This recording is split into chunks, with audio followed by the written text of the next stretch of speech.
जो हमारे साथ उसका विकास, सबका साथ सबका विकास करके शुभेंदु अधिकारी के पीए की हत्या हो गई कल। सोचिए आप, जो मुख्यमंत्री बनने जा रहे हैं, जो मुख्यमंत्री की लाइन में सबसे पहले हैं, जो प्रतिपक्ष में रहे, जिन्होंने इतना पश्चिम बंगाल के लिए काम किया, उन्हीं के पीए की हत्या तृणमूल कांग्रेस के पदाधिकारियों के द्वारा गोली मार कर दी गई। सोचिए आप। यही आरोप तो टीएमसी वाले लगा रहे कि जब से चुनाव जीती है बीजेपी, जगह जगह आगजनी हो रही है, टीएमसी के दफ्तर पे हमला हो रहा है और अब एक साजिश के तहत तृणमूल कांग्रेस जो शुभेंदु अधिकारी उनके पीओ को मारा जाता है, आरोप उन पे लग रहा है। हाँ, साजिश क्या है? यही तो साजिश है, क्योंकि उसे पता है ममता दीदी के सारे घोटाले।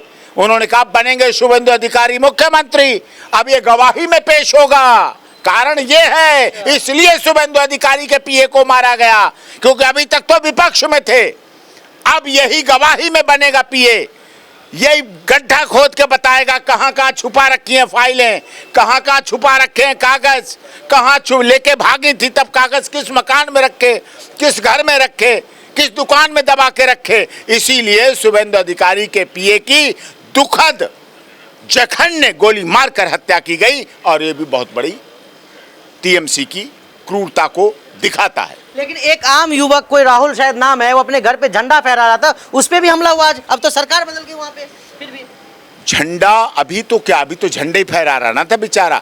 भाजपा का झंडा फहराना छोड़िए, भगवा झंडा फहराने वालों पे हमले हुए हैं।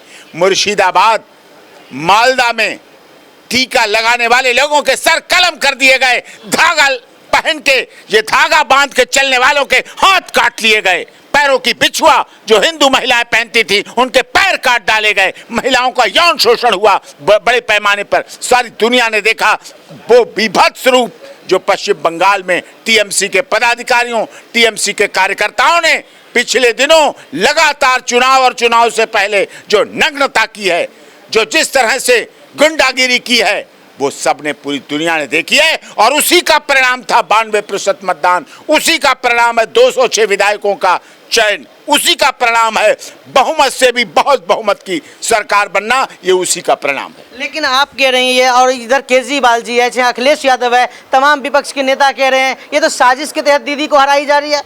साजिश किस बात की? 3 बार मुख्यमंत्री रह ली, 3 बार मुख्यमंत्री रहने वाले अरविंद केजरीवाल जी कह रहे हैं अगर ऐसा तो क्या बपौती समझ रखी है?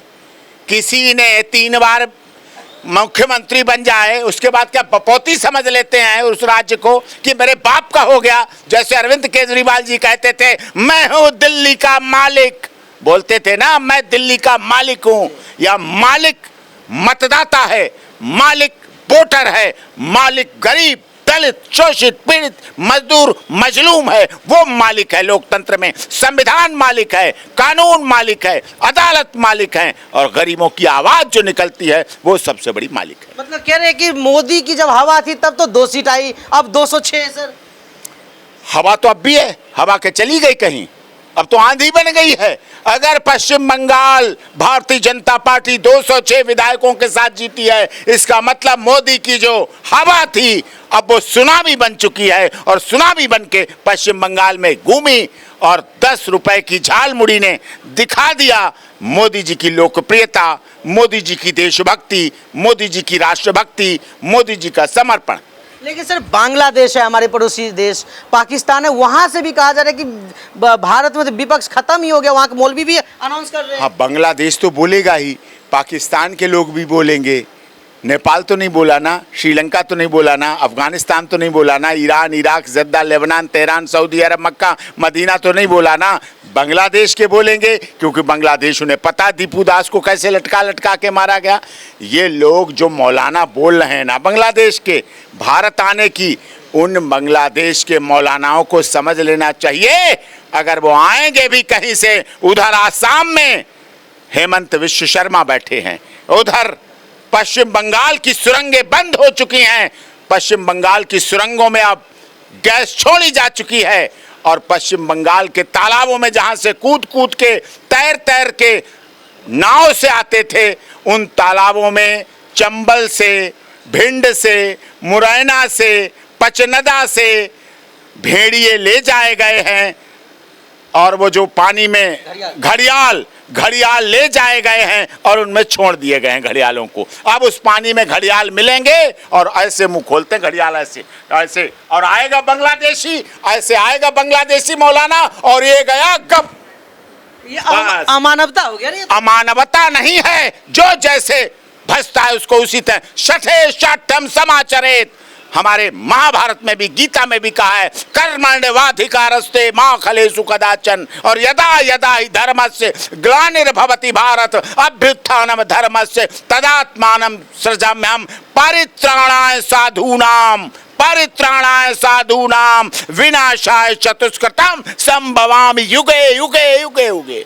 कहा गया। अभी हम सुप्रीम कोर्ट के परिसर में हैं, संविधान की किताब कहते हैं सबसे बड़ा है, कानून से देश चलता है, तो इस तरह से अगर हम घड़ियाल से खिलाने लगे। नहीं, जो आएगा वहां से, जो मौलाना बोलेगा भारत के लिए, जो मौलाना भारत के कानून के लिए बोलेगा, जो मौलाना भारत के संविधान के लिए बोलेगा, जो मौलाना इलेक्शन कमीशन ऑफ इंडिया के लिए बोलेगा, जो मौलाना गवर्नर साहब के लिए बोलेगा, जो मौलाना हमारे देश के माननीय राष्ट्रपति जी के लिए बोले, हम माला नहीं देने जाएंगे, हम कांटा लेके जाएंगे उसके लिए। ऑपरेशन सिंदूर आज वर्षगांठ है।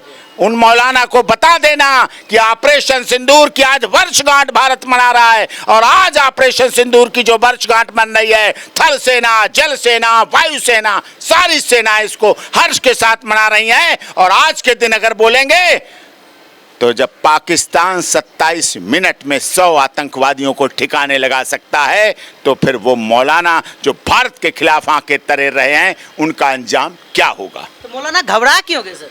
मौलाना इसलिए घबरा गए हैं, अभी तक पश्चिम बंगाल से धन आ रहा था, सोना आ रहा था, चांदी आ रहा था, हलाला के लिए औरतें भेजी जा रही थी, हलाला होता था जाके भारत की महिलाओं के साथ, पश्चिम बंगाल की महिलाओं के साथ, बांग्लादेश में ले जाके उनके साथ हलाला होता था, बर्बाद की जाती थी, उनका चरित्र हनन हो रहा था। इसलिए मौलाना साहब को अब लग रहा है अब हलाला तो नहीं होगा, अब तो वहां ट्रिपल तलाक का कानून लागू होगा, अब तो जिंदगी बर्बाद हो गई, अब तो दीवालों में टक्कर मारनी पड़ेगी। वैसे 72 हूरों के सपने देखा करते थे। सर आप तो कानून को बारीकी से जानते हैं। दीदी कह रहे मैं हटूंगी नहीं, और बीजेपी कह रहे मैं तो सरकार बनाऊं, तो आगे क्या हो सकता है? जब अगर ममता बनर्जी इस्तीफा नहीं देती हैं, वो तो कह रही कि मैं अंतर्राष्ट्रीय कोर्ट तक जाऊंगी, तो कानूनी पहलू क्या है इसका? कानूनी पहलू साफ है, वो अपदस्थ कर दी जाएंगी। आज शाम 5 बजे तक का टाइम है उनके पास। अगर वो आज शाम 5 बजे तक इस्तीफा नहीं देती हैं या नहीं भेजती हैं, कल बैठक होगी सभी विधायकों की, विधानमंडल भारतीय जनता पार्टी के दल की 206 के 6 विधायक होंगे। माननीय अमित शाह जी उसके पर्यवेक्षक हैं, वो वहाँ पहुँचेंगे और 8 तारीख को उनका लेटर लेके महामहिम गवर्नर साहब को दे दिया जाएगा, और 9 मई को वहां शपथ ग्रहण समारोह होगा, उसमें नए मुख्यमंत्री का चयन होगा। तो अब ममता दीदी उसके बाद अगर एंट्री करने जाएंगी तो ऑफिस से निकाल दिया जाएगा? ऑफिस में वो कहाँ जाएंगी? ऑफिस में कहाँ जाएंगी?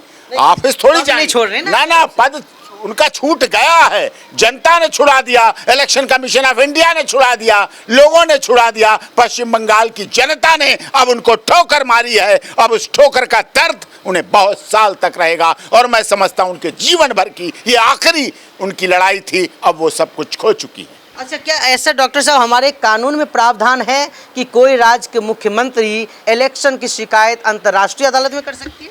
इंटरनेशनल कोर्ट ऑफ जस्टिस उन्हें पता भी नहीं है, ना उन्हें जानकारी है। ये इलेक्शन कमीशन ऑफ इंडिया से जुड़ा मामला है, हमारे देश के संविधान से मामला है, सुप्रीम कोर्ट से जुड़ा हुआ मामला है। अंतर्राष्ट्रीय इंटरनेशनल कोर्ट ऑफ जस्टिस वो जाने की सोच रही हैं। उससे पहले तो मैं माननीय सर्वोच्च न्यायालय में याचिका लगाकर उन्हें अपदस्थ कराकर उन्हें घर बैठा दूंगा, और उनकी इंटरनेशनल कोर्ट ऑफ जस्टिस में याचिका ली तक नहीं जाएगी। सुनवाई नहीं तो ये ऐसा फिर बयान क्यों दे रहे हो? तो कहती है मैं वकील वो बयान इसलिए दे रही हैं कि जितने हमारे बांग्लादेशी रोहिंग्या हैं वो सब धीरे धीरे निकल जाएं इधर के रास्ते उधर के रास्ते, और सेट हो जाए, फिर मैं चैन से बैठूं। बफर टाइम क्रिएट कर रही है। हाँ, बफर टाइम क्रिएट कर रही है बाहर भेजने के लिए। ये तो अब घुसपैठिया बाहर हो जाएंगे बीजेपी के साथ? हो रहे हैं, निकल चुके हैं।